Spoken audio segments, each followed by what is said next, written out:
ये जो हमारे सामने कुंडली है, इसमें ये 12 खाने 1 2 3 4 5 6 7 8 9 10 11 12, ये 12 खाने हैं।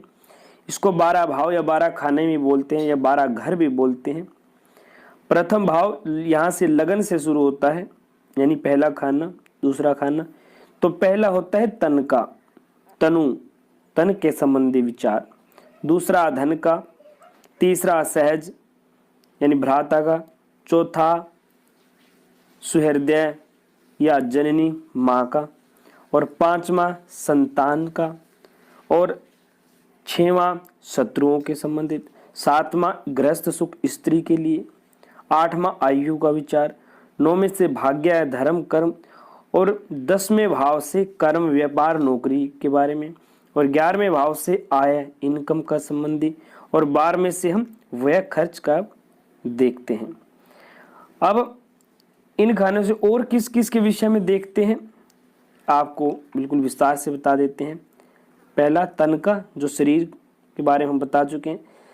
इससे शारीरिक सुख, आकृति, रूप रंग, जाति, विवेकशीलता, आरोग्यता, आयु, आत्मबल, चरित्र के बारे में देखते हैं। दूसरे भाव से दाएं नेत्र के बारे में, धन के बारे में, धनु जो है, कुटुंब, वाणी, वंधन के बारे में। तीसरे भाव में हम प्राकृतम यानी पराक्रम, बल, सहोदर, लघु भ्राता, धैर्य, नौकर, श्वास नली और गला, इनके लिए हम देखते हैं। चौथे भाव से हम माता, जो मातृ सुख बताया था, सुख, भूमि, गृहस्थ, स्थायी संपत्ति, वाहन, फेफड़े, निमोनिया और क्षय रोग, इन सभी के बारे में विचार करते हैं। पांचवें भाव से हम विद्या, बुद्धि, संतान, प्रेम, विवाह, लॉटरी, उदर रोग और गर्भपात, इनके बारे में हम देखते हैं।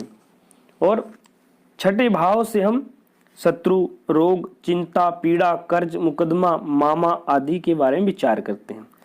सातवां जो स्त्री का भाव बताया था विवाह का, उसमें हम दैनिक रोजगार, प्रतिदिन का, विवाह, काम इच्छा, तलाक, जननेंद्रिय संबंधी बीमारी, पति पत्नी का रंग। और आठवें भाव से हम देखते हैं आयु, मृत्यु, व्याधि, संकट, ऋण, पुरातत्व, चिंता, गड़ाधन, बवासीर, गुदा के रोग आदि। और नौवें भाव धर्म कर्म से हम देखते हैं धर्म, भाग्य, विद्या, प्रवास, तीर्थ यात्रा, दान, संतान व विदेश यात्रा, हवाई यात्रा, समुद्र यात्रा के बारे में।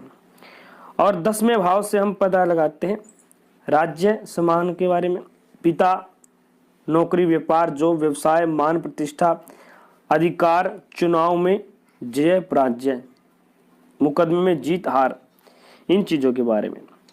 11वें भाव से हम देखते हैं लाभ, जो बताया था आय, संपत्ति, ऐश्वर्य और बड़े भाई के बारे में। तीसरे में छोटे भाई के बारे में, और यहाँ बड़े भाई के बारे में। चौथे भाव में माता के बारे में, 10वें भाव में बिल्कुल पिता के बारे में।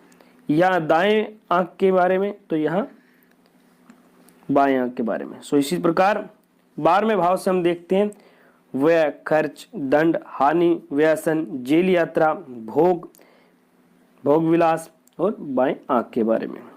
सो इसी प्रकार इन पर